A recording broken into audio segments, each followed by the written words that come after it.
Hello, dear aspirants. A very happy new year and a very warm welcome to Byju's government exam prep.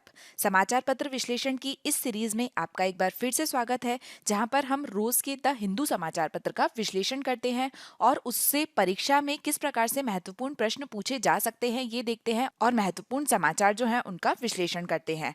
आज की तारीख है 3 जनवरी 2021 और आज के समाचार पत्र का विश्लेषण हम शुरू करते हैं। सबसे पहले हम जिस आर्टिकल की चर्चा करेंगे वो पेज नंबर 12 पर प्रकाशित हुआ है, जो कि जीएस पेपर 2 के अंतरराष्ट्रीय संबंध विषय के लिए महत्वपूर्ण है।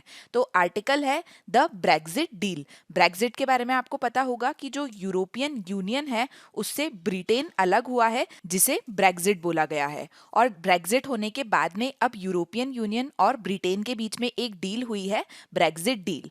तो ये जो ट्रेड ब्लॉक है यूरोपीय यूनियन का, उससे निकलने के बाद में ब्रिटेन जो है और जो यूरोपीय यूनियन है उसके बीच में क्या संबंध होंगे उसके बारे में इस एडिटोरियल में बताया गया है। तो ये जो पूरा कॉलम है इसमें ये बताया गया है कि जो ब्रिटिश प्रधानमंत्री हैं बोरिस जॉनसन, उनने बुधवार को यूरोपीय यूनियन अर्थात यूरोपीय संघ के साथ में ब्रेक्जिट व्यापार समझौते पर हस्ताक्षर किए हैं। अर्थात ब्रिटेन के यूरोपीय यूनियन से निकलने के बाद में ब्रिटेन और यूरोपीय यूनियन के बीच में किस प्रकार से व्यापार होगा उसके संबंध में समझौते पर हस्ताक्षर किए गए हैं। ये जो सौदा है इसे 24 दिसंबर को घोषित किया गया और 31 दिसंबर 2020 को ये जो ट्रेडिंग ब्लॉक होगा उसको छोड़ने के बाद में यूरोपीय यूनियन के साथ में ब्रिटेन के जो संबंध होंगे उनको ये समझौता उनकी शर्तों को तय करता है। तो ये जो एडिटोरियल है इसमें बताया गया है कि ये जो समझौता है इसकी मुख्य विशेषताएं क्या क्या होगी, इस समझौते के बाद में यूके अर्थात ब्रिटेन को कौन कौन सी बाधाओं का सामना करना पड़ेगा, इसके साथ ही यूरोपीय संघ जो है वो किस प्रकार से एक समान स्तर की योजना लागू कर सकता है, किस प्रकार से वो एक लेवल प्लेइंग फील्ड बना सकता है। साथ ही ये बताया गया है कि समझौते में जो सेवाएं हैं उनका बहिष्कार किया गया है तो वो कितना गंभीर हो सकता है। इसके साथ ही यहाँ पर ये बताया है कि ब्रिटेन और यूरोपीय यूनियन जो है उनके बीच के संबंधों का भविष्य क्या होगा। तो सबसे पहले अगर हम बात करें समझौते की मुख्य विशेषताओं की कि इस समझौते की मुख्य विशेषताएं क्या है, तो सबसे पहले यूके और जो यूरोपीय यूनियन है उनके बीच में ये जो ट्रेड एंड कॉर्पोरेशन एग्रीमेंट हुआ है, ये जो ब्रेक्जिट व्यापार समझौता हुआ है, इसको 1 जनवरी 2021 को ये लागू होगा। और माल के सभी आयात पर अतीत में जो शून्य टैरिफ रखा जाता था, अर्थात पहले यूरोपीय यूनियन के जो सदस्य थे उसमें क्या होता था कि अगर माल की कोई भी आवाजाही थी तो उन पर शून्य टैरिफ रखा जाता था। अर्थात अगर कोई वस्तु मान लीजिए यूरोपीय यूनियन की एक कंट्री ए से बी में जा रही है तो उसके बीच में कोई टैक्स नहीं लगता था।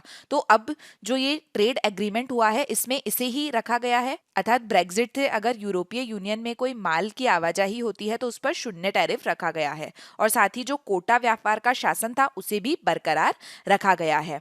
इस प्रकार से ये जो ब्रिटेन है उसके लिए किसी भी समझौते के बिना ब्लॉक को छोड़ने की जो संभावित विनाशकारी परिणाम है उनको समाप्त करेगा। अर्थात अगर जो ब्रिटेन है वो किसी भी समझौते के बिना यूरोपीय यूनियन को छोड़ देता तो उससे जो परिणाम होंगे वो अब नहीं होंगे इस निर्णय के बाद में। और इसके साथ ही जो विश्व व्यापार संगठन है, जो वर्ल्ड ट्रेड ऑर्गेनाइजेशन है, उनका ये कहना है कि अब ये जो समझौता होगा इसके बाद में क्या होगा कि जो दरें होगी टैरिफ की वो कम होगी। अगर स्ट्रॉन्ग एग्जिट होता और इस तरीके का समझौता नहीं होता तो क्या होता कि लगभग 50% जो है उसके आसपास या उससे ज्यादा की जो डेयरी और जो खाद्य उत्पाद है उन पर शुल्क लगाया जाता। और इसके अलावा जो विनिर्मित वस्तुएं होती है, जो मैन्युफैक्चर्ड गुड्स होते हैं, उन पर भी शुल्क लगता, लेकिन अब ये शून्य टैरिफ रखा गया है।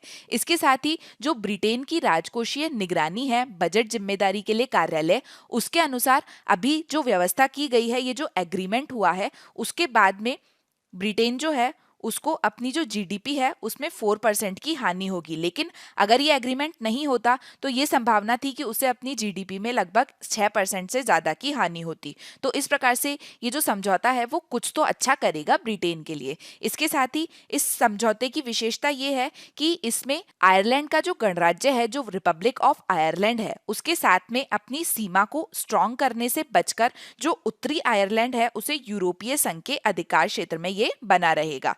इसके अलावा ये जो एग्रीमेंट है इसमें यूरोपीय यूनियन की मत्स्य पालन के लिए ब्रिटिश समुद्र तक पहुंच बनी रहेगी, जो कि एक विवादास्पद मुद्दा था। और इसके साथ ही ये जो समझौता होगा इससे जो यूरोपीय यूनियन है उसका बोलना है कि वो अपने मछली पकड़ने का जो पानी है, जो फिशिंग वाटर है, उस पर यूके संप्रभुता को मान्यता देता है, जो कि एक बहुत ही विवादास्पद मुद्दा था इन दोनों के बीच में।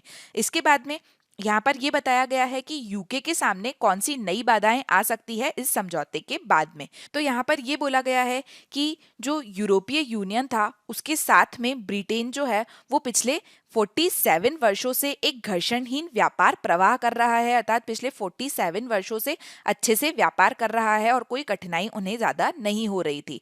लेकिन ये जो व्यापार हो रहा था उसमें जो ब्रेग्जिट के कारण व्यवधान होगा उससे नहीं बचा जा सकता है इस नवीन समझौते से, क्योंकि ये यूरोपीय संघ का जो सिंगल मार्केट है, जो एकल बाजार है, और साथ ही वहां पर जो सीमा शुल्क संघ है उसको छोड़ने के निर्णय के कारण है।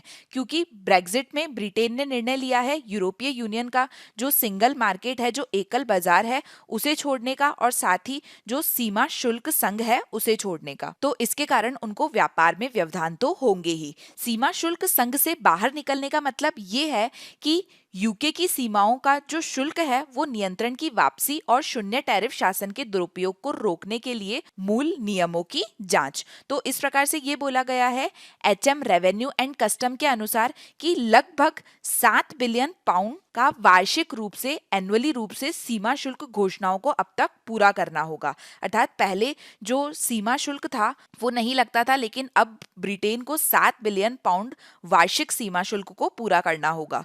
इसके अलावा यहाँ पर यह बताया गया है कि यूरोपीय संघ जो है वो किस प्रकार से समान स्तर की योजना लागू कर रहा है।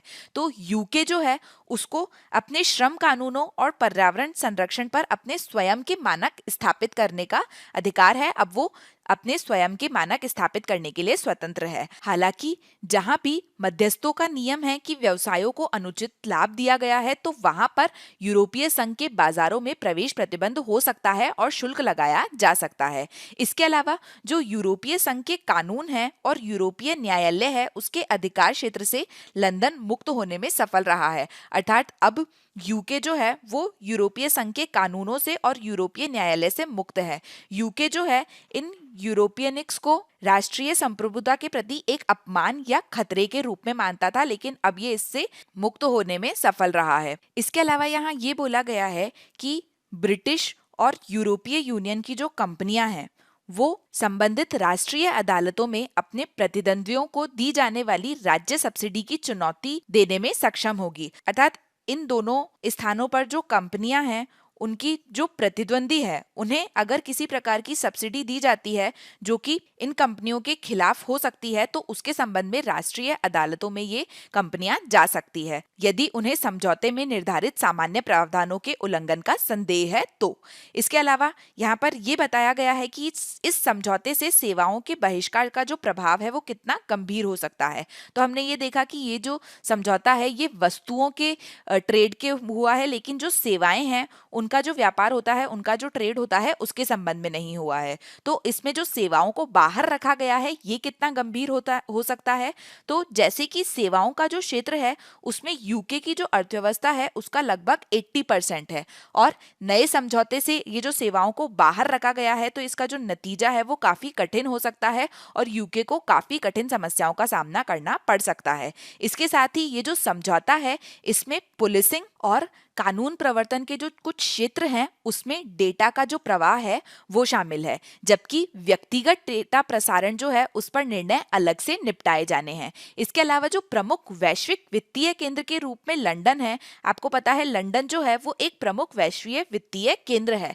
तो ऐसी स्थिति को देखते हुए इस समझौते से जो वित्तीय सेवाएं हैं उसका बहिष्कार अनिश्चितता का एक कारण बन सकता है। इसके अलावा यहाँ ये बोला गया है कि दोनों पक्षों ने ये समझ लिया है कि जो एक दूसरे के बाजार हैं उस तक पहुंच की जो शर्तें हैं उसे एक पक्ष के द्वारा एक तरफा घोषणा के अधीन होंगे जो कि दूसरे का नियामक ढांचा अपने स्वयं के बराबर था। ये कहा जाता है कि आपसी सहयोग को मजबूत करने के लिए एक आधार के रूप में समझौता ज्ञापन तैयार करने के लिए इस महीने की शुरुआत में ये किया जाएगा। इसके अलावा अगर हम बात करें कि ब्रिटेन और यूरोपीय संघ के बीच के जो संबंध है उनका भविष्य क्या होगा, तो यूरोपीय संघ को छोड़ने के लिए 2016 में जो जनमत संग्रह किया गया था, अर्थात ब्रिटेन में यूरोपीय यूनियन को छोड़ने के लिए जो जनमत संग्रह किया गया था, उसके बाद से यूरोपीय नेताओं ने अपनी राय में ये कहा है कि भविष्य के किसी भी रिश्ते को यूके के लिए बाहर निकालने की जो भारी लागतें हैं उसको पूरा करना होगा। अर्थात जो ब्रिटेन है वो यूरोपीय यूनियन से बाहर निकलना चाह रहा है तो उसे काफी ही उसकी कीमत चुकानी पड़ेगी, ठीक उसी तरह जैसे कि ब्लॉक की 47 साल की सदस्यता का व्यापक लाभ हुआ है। अर्थात 47 वर्षों तक ब्रिटेन ने यूरोपीय यूनियन की सदस्यता का लाभ उठाया था, लेकिन अब अगर ये इससे बाहर निकल रहा है तो इसकी भारी कीमत इसे उठानी पड़ेगी, ऐसा यूरोपीय नेताओं का कहना है। इसके बाद में जब ये 2016 में जनमत संग्रह हुआ था, उसके बाद में अब लगभग 4.5 साल हो चुके हैं। उसमें ब्रुसेल्स अर्थात यूरोपीय यूनियन में मोटे तौर पर यह सुनिश्चित करने के अपने अतिव्यापी उद्देश्य को हासिल कर लिया है कि जो ब्रेक्जिट है वो अन्य सदस्य राज्यों के लिए एक मिसाल कायम नहीं कर सकता है। उस समय ये सोचा जा रहा था कि ब्रिटेन अगर यूरोपीय यूनियन से इस तरीके से एग्जिट लेगा तो यूरोपीय यूनियन के जो और अन्य देश हैं वो भी इस तरीके से कर सकते हैं, लेकिन अब ब्रिटेन को जिन समस्याओं का सामना करना पड़ रहा है और जिस तरीके से देखा जा रहा है कि ये जो व्यापार समझौते हो रहे हैं इसमें ब्रिटेन को कॉम्प्रोमाइज करना पड़ रहा है, तो इसको एक एग्जाम्पल की तरह अब कोई भी दूसरा देश नहीं लेगा, ये एक मिसाल कायम नहीं कर सकता है।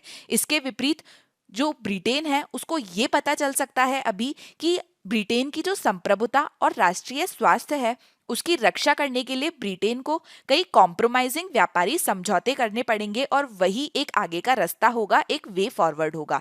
इसके अलावा जो नवीनतम समझौता है ये लंदन और ब्रुसेल्स के बीच व्यापार संबंधों में मौजूदा जो बाधाएं हैं उनको दूर करने के बजाय नए अवरोध पैदा कर सकता है। तो यहाँ पर ये बोला गया है कि ये जो अजीबोगरीब सौदा हुआ है इसका जो अभूतपूर्व चरित्र है ये ब्रेक्जिट का एक अनिवार्य और लगभग अपरिहार्य परिणाम है। फिर भी ये जो सीमित सौदा है ये दोनों पक्षों के लिए कोई सौदा नहीं होने से तो बेहतर ही है। ये ब्रुसेल्स और लंदन के बीच में 2019 यूके वापसी समझौते के तहत ब्रिटेन पर लगाए गए कड़े शब्दों के आधार पर भविष्य की साझेदारी की एक प्रकार से नींव रखता है।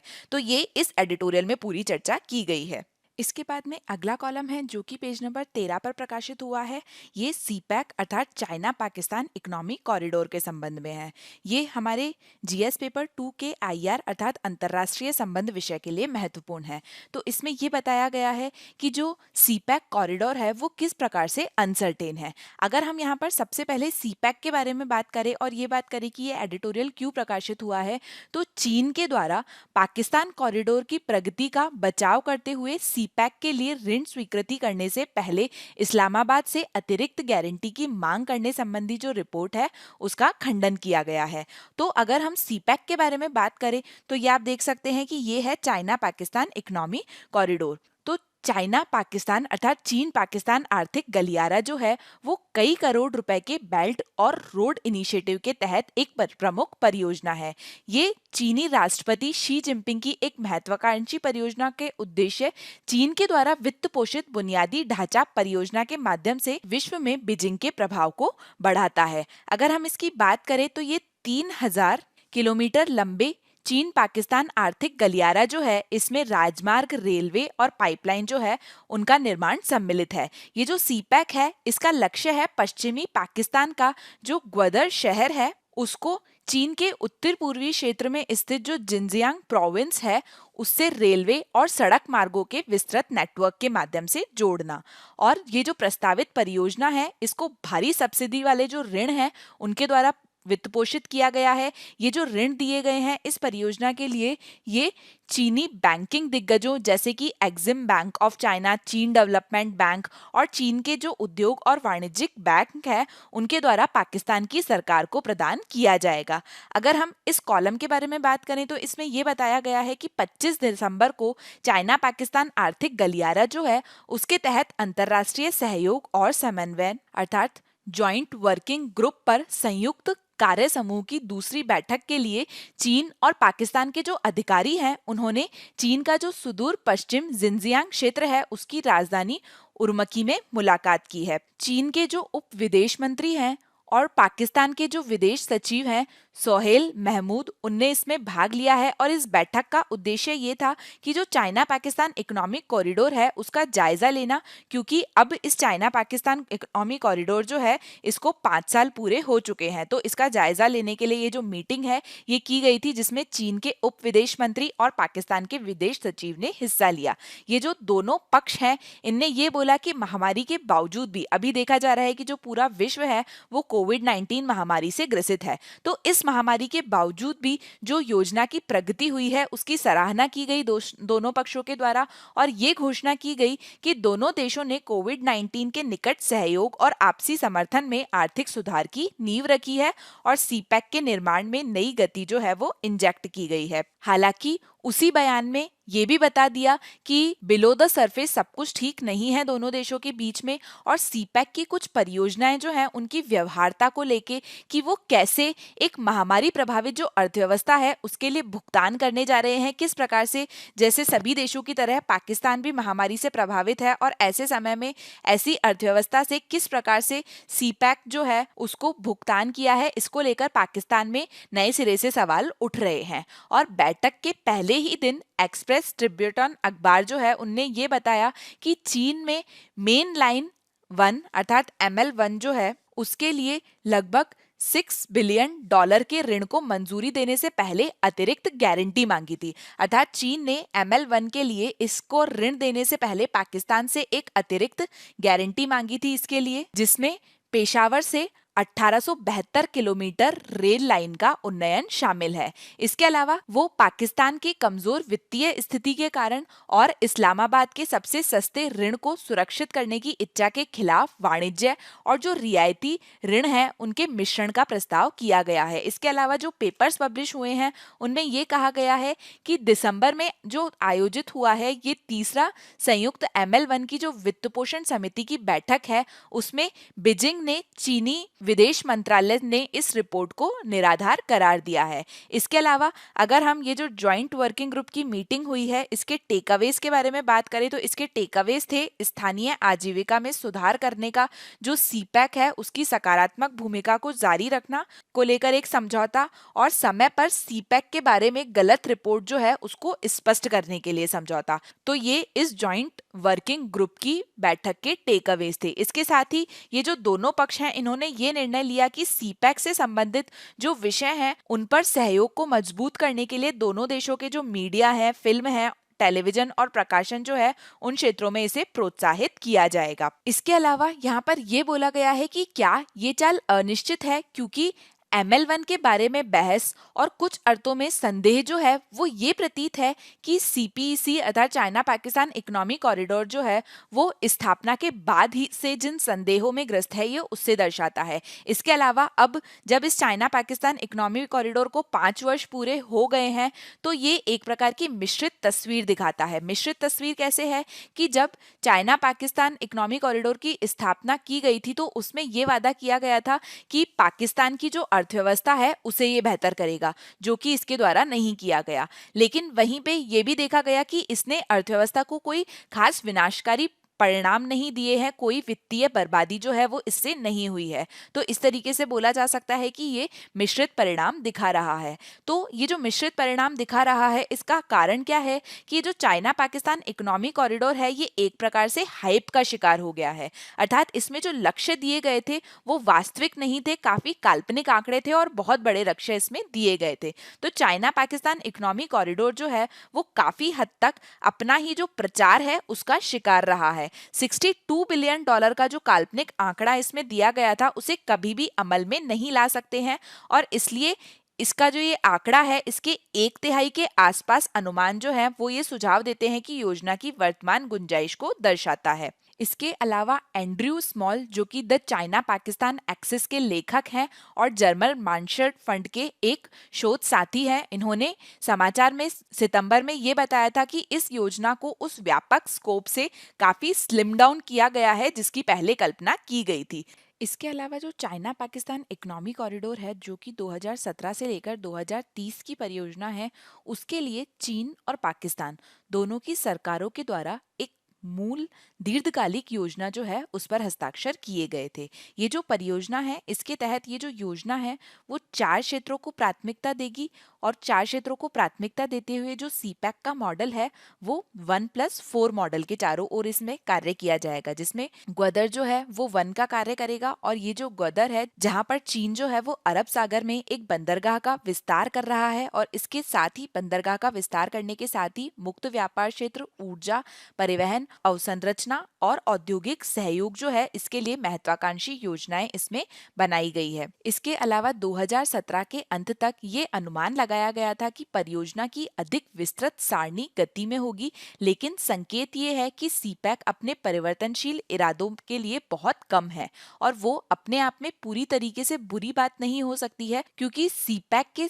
कम होने का मतलब है वित्तीय जोखिम, और इस वित्तीय जोखिम का सामना ब्रिक्स के कई देश कर रहे हैं और पाकिस्तान के लिए भी ये ऐसा ही है। इसलिए जबकि सीपैक गेम चेंजर नहीं होगा पाकिस्तानी अर्थव्यवस्था के लिए, इसके अलावा आपको पता है कि जो सीपैक है वो पहले ही पाकिस्तान के कब्जे वाला जो कश्मीर है, अर्थात जो पाकिस्तान ऑक्यूपाइड कश्मीर है, उससे जो गुजरने वाला गलियारा है, कॉरिडोर है, उसके साथ में कश्मीर के जो विवाद जैसे मुद्दे हैं उस पर चीन की स्थिति में बदलाव रहा है। तो यही कारण है कि जो भारत है उसके द्वारा इस चाइना पाकिस्तान इकोनॉमिक कॉरिडोर का विरोध किया जा रहा है।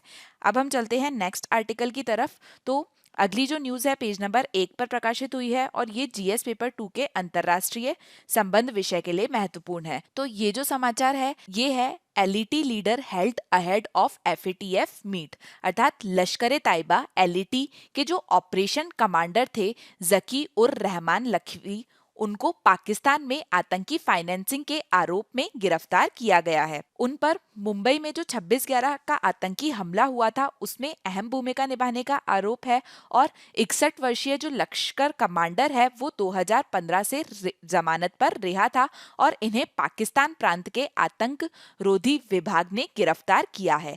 यहाँ पर ये इम्पोर्टेंट है आपके लिए जानना कि ये जो गिरफ्तारी है ये ऐसे समय में हुई है जब अगले ही कुछ हफ्तों में ग्लोबल वॉचडॉग जो है एफएटीएफ अर्थात फाइनेंशियल एक्शन टास्क फोर्स, उसकी मीटिंग होने वाली है एशिया पैसिफिक जॉइंट ग्रुप की बैठकों में।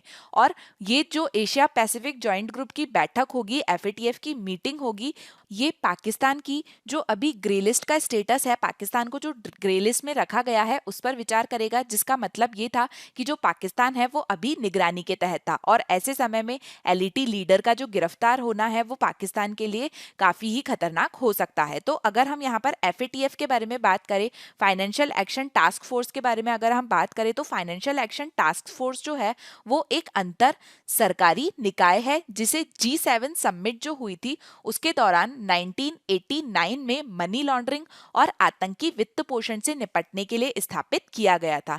एफएटीएफ जो है उसमें 2 प्रकार की सूची होती है, ये आपके लिए जानना महत्वपूर्ण है। एक होती है ब्लैक लिस्ट और दूसरी होती है ग्रे लिस्ट। अगर हम यहाँ पर देखें कि ब्लैक लिस्ट का मतलब क्या है, तो जो देश आतंकी फंडिंग और मनी लॉन्ड्रिंग की जो गतिविधियां होती है उसका समर्थन करते हैं उन्हें ब्लैक लिस्ट में सूचीबद्ध किया गया है, अर्थात इन देशों में जो फाइनेंसिंग सिस्टम मौजूद है उनकी मदद से आतंकी गतिविधियां जो है उनके लिए फंडिंग और मनी लॉन्ड्रिंग जो है उसे बढ़ावा मिलता है। एफएटीएफ ब्लैक लिस्ट वित्तीय कार्यवाही टास्क फोर्स द्वारा 2000 से जारी किया जा रहा है। इसके अलावा अगर हम ग्रे लिस्ट के बारे में बात करें, तो जो ग्रे लिस्ट है इसमें उन देशों को शामिल किया जाता है जो कि अपने देश के फाइनेंसिंग सिस्टम को टेरर फंडिंग और मनी लॉन्ड्रिंग की जो गतिविधियां हैं उसके लिए सेफ हेवन है। कोई देश आतंकी फंडिंग या मनी लॉन्ड्रिंग पर अंकुश लगाने में असमर्थ रहता है तो उसे एफएटीएफ द्वारा ग्रे लिस्ट से ब्लैक लिस्ट में स्थानांतरित कर दिया जाता है। इसके अलावा अगर हम पाकिस्तान के बारे में बात करें, एफएटीएफ और पाकिस्तान के बारे में हम बात करें, तो जो पाकिस्तान है वो जून 2018 से एफएटीएफ की ग्रे लिस्ट में है और सितंबर 2019 तक एफएटीएफ एक्शन प्लान को पूरी तरीके से लागू करने के लिए इसे कहा गया था। 2012 से 2015 तक भी जो पाकिस्तान है वो उसी श्रेणी में था। इसके अलावा ग्रे लिस्ट में पाकिस्तान को शामिल किए जाने का जो तथ्य है, इसके लिए जिम्मेदार ठहराया जा सकता है कि देश का जो आतंकवाद विरोधी कानून है वो अभी भी एफएटीएफ के जो मानक है उनके अनुरूप नहीं है, और संयुक्त राष्ट्र का जो प्रस्ताव 2462 था उसके साथ भी है, जो आतंकवादी वित्त पोषण के अपराधी बनाने के लिए है। इसके अलावा पाकिस्तान में अतीत से जो कुछ भी हो रहा है, चाहे हम मसूद अजहर के बारे में बात करें, हाफिज सईद जैसे लोगों के बारे में बात करें जो कि शांति भंग करने के लिए आशंका के लिए हिरासत में इन्हें लिया गया है, और एफएटीएफ फंड फ्रीजिंग, हथियारों की पहुंच से इनकार करना और यात्रा प्रतिबंध जो है वो सभी चाहता है, जबकि लश्कर, जैश ए मोहम्मद और जेयूडी कैडर जो है उनकी कुछ गिरफ्तारियां हुई है, और वे सभी देशों के रखरखाव के लिए लोक व्यवस्था अधिनियम और 1997 के आतंकवाद रोधी अधिनियम के तहत पकड़े गए थे। इसके अलावा अगर हम बात करें कि एफएटीएफ कि अगर ब्लैकलिस्ट में पाकिस्तान चला जाता है तो उसके क्या परिणाम हो सकते हैं, तो अगर एफएटीएफ की ब्लैकलिस्ट में किसी देश को लाया जाता है तो उसे आईएमएफ अर्थात इंटरनेशनल मॉनेटरी फंड, विश्व बैंक अर्थात वर्ल्ड बैंक और एडीबी से आर्थिक प्रतिबंध प्राप्त हो जाता है, अर्थात वो उससे आर्थिक सहायता नहीं ले सकते हैं। आईएमएफ, विश्व बैंक, एडीबी और अन्य देशों से जो ऋण प्राप्त करना है उससे समस्या आती है। इसके अलावा अंतर्राष्ट्रीय व्यापार में कमी होगी, इन देशों में अंतर्राष्ट्रीय रूप से बहिष्कृत किया जाता है इन्हें, और देश में पूंजी प्रवाह के निहितार्थ जो कार्य है वो इसमें किए जाते हैं। इसके बाद में अब हम चलते हैं नेक्स्ट न्यूज आर्टिकल की तरफ, जो कि पेज नंबर 11 पर प्रकाशित हुआ है, और ये जीएस पेपर 3 के डिजास्टर मैनेजमेंट अर्थात आपदा प्रबंधन विषय के संबंध में महत्वपूर्ण है। आर्टिकल है a new measure that can predict whether a city is prone to rain और टाइड बेस्ड फ्लडिंग। तो इस न्यूज में ये बताया गया है कि 2018 की जो C40 शहरों की रिपोर्ट थी उसमें ये कहा गया था कि 2050 तक 570 से अधिक निचले तटवर्ती शहरों में समुद्रों और तूफानों के बढ़ने के प्रभावों से 800 मिलियन से अधिक लोगों को जोखिम में डालते हुए कम से कम 5 मीटर तक समुद्र के स्तर में वृद्धि का सामना करना पड़ेगा। इसके अलावा भारी वर्षा के कारण अंतर्देशीय क्षेत्रों में बाढ़ आ सकती है, और ज्वार भाटे के जो प्रभाव हैं उससे तटों को खतरा है। तो इसी के संबंध में एक न्यू मैट्रिक आया है, और ये जो न्यू मैट्रिक है ये समझने के लिए है कि जो तटीय शहर है वहां पर ज्वार की घटनाएं या फिर अत्यधिक वर्षा के कारण बाढ़ का खतरा है।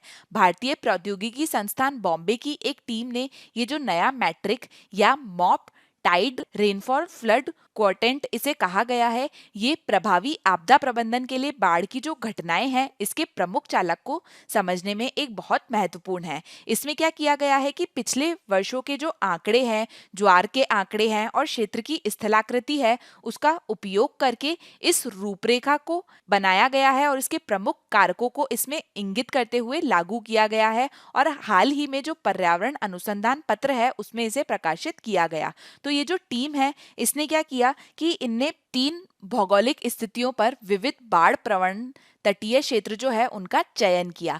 पहला स्थान था मुंबई जो कि महाराष्ट्र में है, दूसरा स्थान था उड़ीसा में जगत सिंहपुर जिला, और तीसरा स्थान था तमिलनाडु में ग्रेटर चेन्नई कॉरपोरेशन। और इसमें इन्होंने अपना ये जो नया मैट्रिक है इसका परीक्षण किया, और नई पद्धति ने इन क्षेत्रों को मेथड तूफान ज्वार प्रभुत्व वाले जो क्षेत्र हैं उसमें वर्गीकृत करने में मदद की कि कोई क्षेत्र है वहां पर अगर बाढ़ आ रही है तो वो बाढ़ वर्षा के कारण आ रही है या फिर जो ज्वार है उसके कारण आ रही है। तो इससे क्या होगा कि अगर इस तरीके का मैट्रिक है और ये पता लग जाए कि जो बाढ़ है वो वर्षा के कारण अधिक आ रही है या फिर जो समुद्री जल बढ़ रहा है उससे जो ज्वार का पानी बढ़ रहा है उससे आ रही है, तो उससे क्या होगा कि बेहतर प्रबंधन करने में मदद मिलेगी, बेटर मैनेजमेंट में मदद मिलेगी।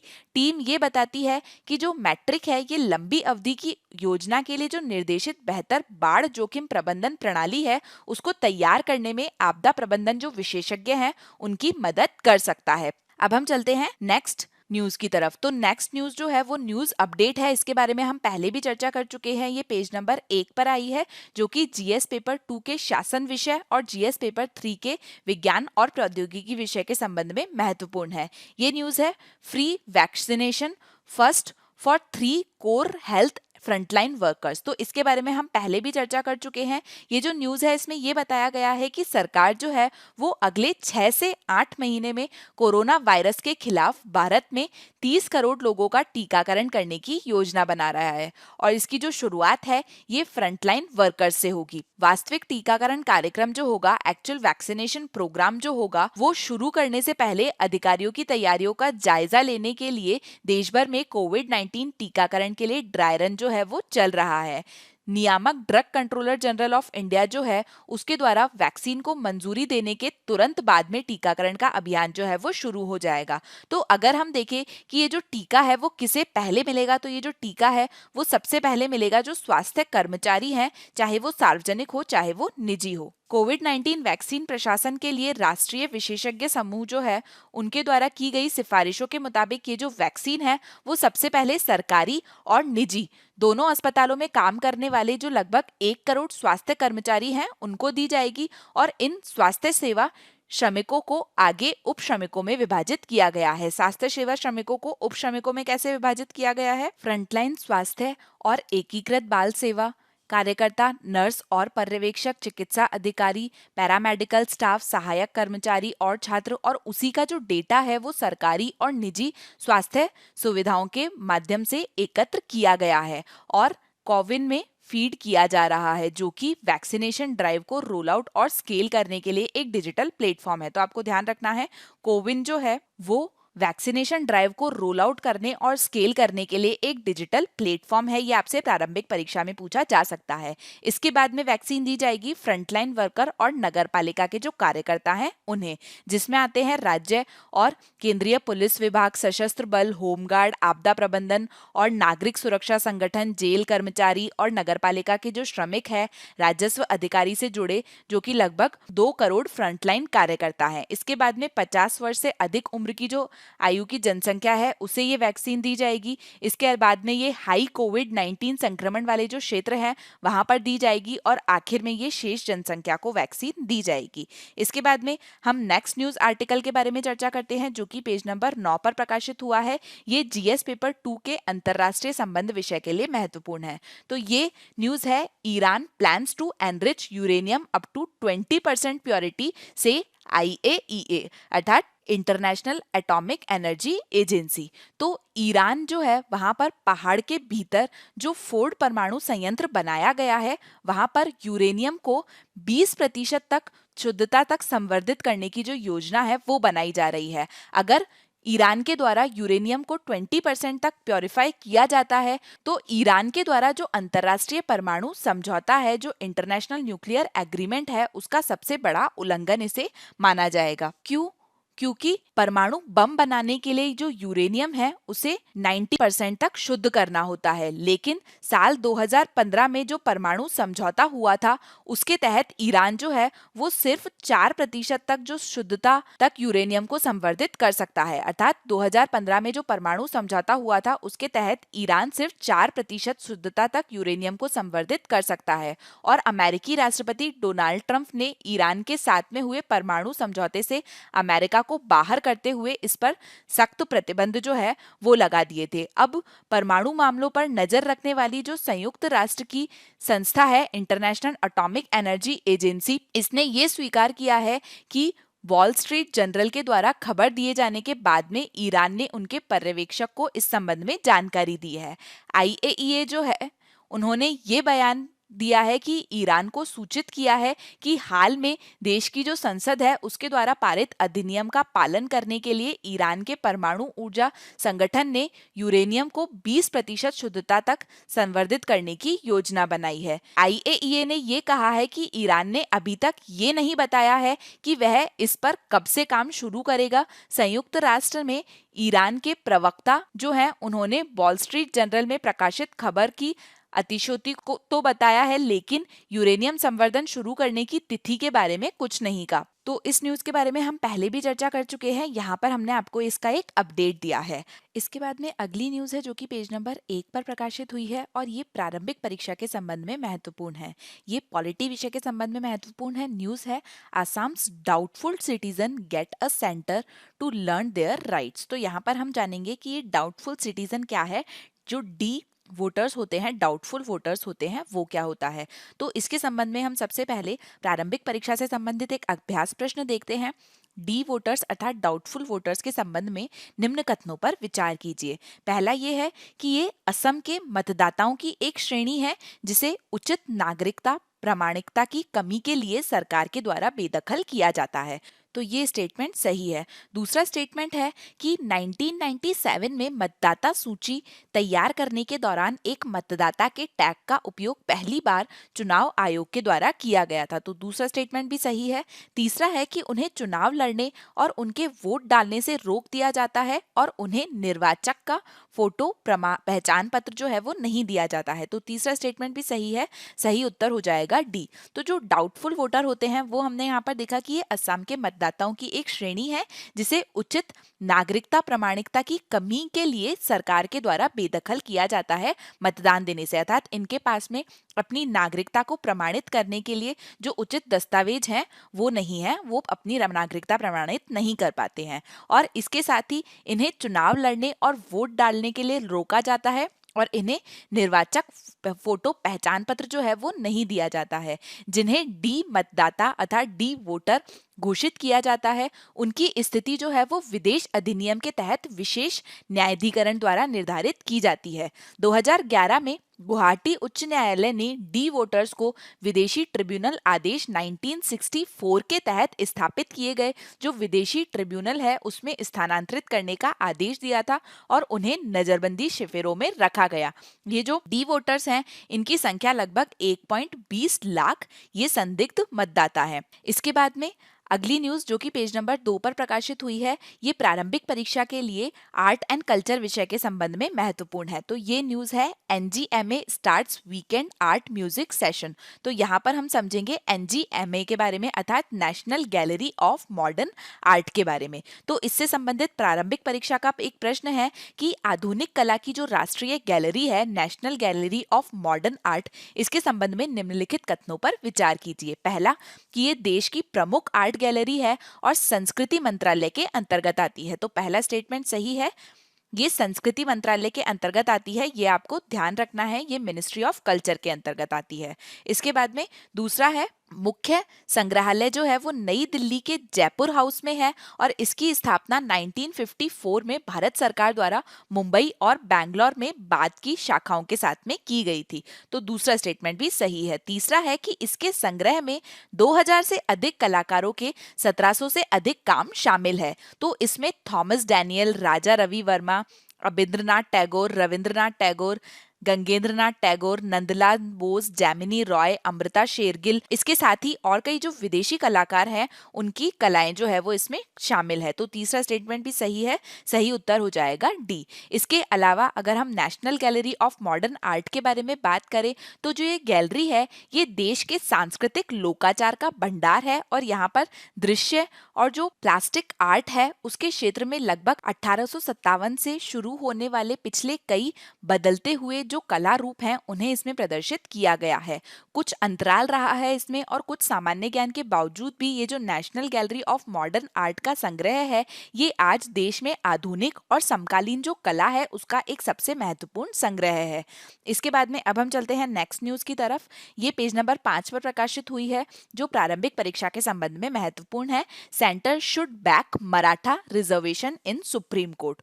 तो इसके संबंध में हम बात करेंगे 9th शेड्यूल की। Include Maratha quota law in 9th schedule of constitution से अशोक चवन।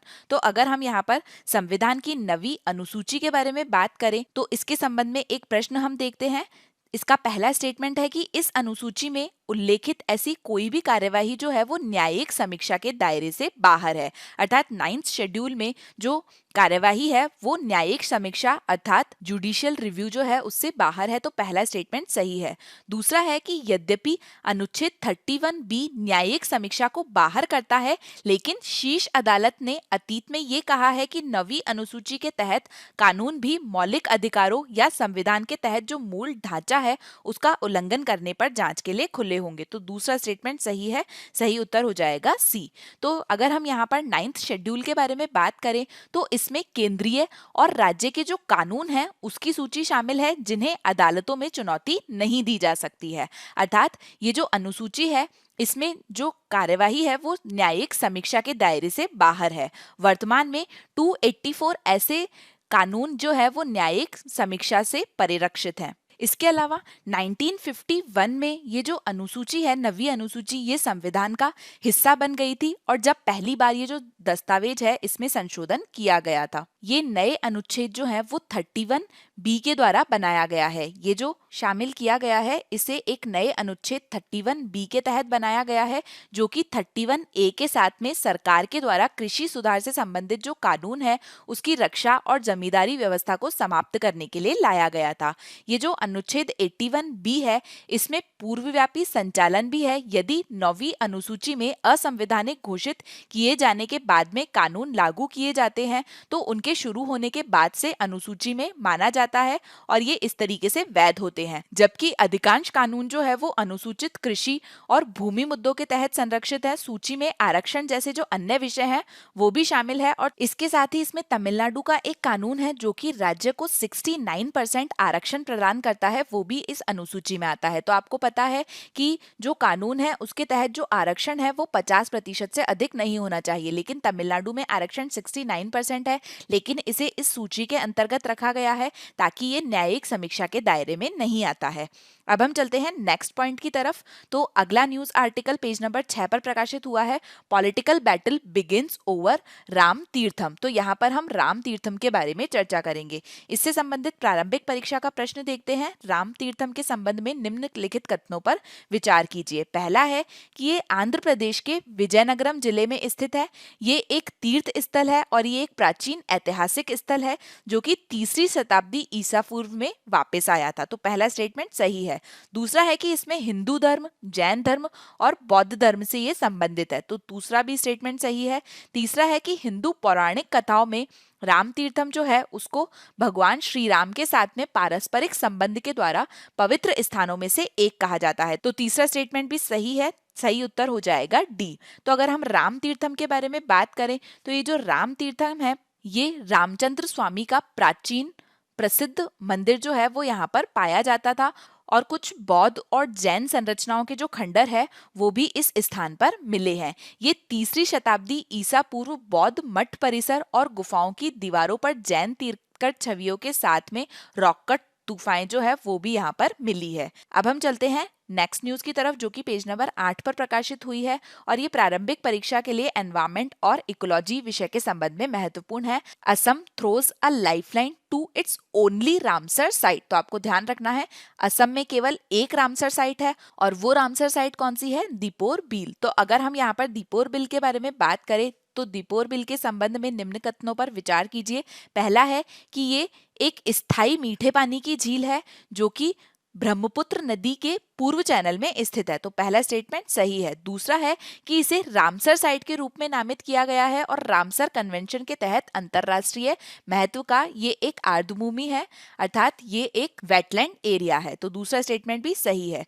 तीसरा है पाए जाने वाले जो पक्षी हैं उनकी किस्मों की समृद्धि को देखते हुए जो बर्ड लाइफ इंटरनेशनल है उसने संरक्षण के लिए उच्च प्राथमिकता के साथ में दीपोर बिल जो है उसे एक महत्वपूर्ण पक्षी क्षेत्र अर्थात इंपॉर्टेंट बर्ड एरिया घोषित किया है। तो तीसरा स्टेटमेंट भी सही है, सही उत्तर हो जाएगा डी। तो ये जो दीपोर बिल है ये असम के कामरूप जिले में गुवाहाटी शहर के दक्षिण पूर्व में स्थित है। यहाँ पर हमने इसके संबंध में स्टेटमेंट देखे जो कि सही है। इसके अलावा यहाँ पर जंगली एशियाई हाथी, तेंदुआ, जंगली बिल्ली, चीनी दलिया, सांबर बील जो है वो यहाँ पर पाए जाते हैं।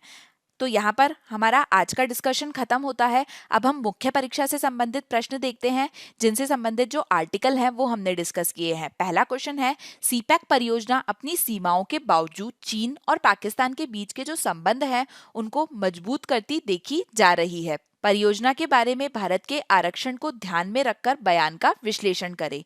दूसरा है एफएटीएफ की भूमिका और पाकिस्तान के खिलाफ उनके कार्यों के प्रभाव की जांच करें। क्या पाकिस्तान अपने एफएटीएफ दायित्वों को पूरा करने में ईमानदार है? तो इन दोनों प्रश्नों का उत्तर आपको 250 शब्दों में देना है और ये दोनों ही उत्तर जो है वो 15 मार्क्स के हैं। यहाँ पर हमारा आज का डिस्कशन खत्म होता है। I hope you like the session.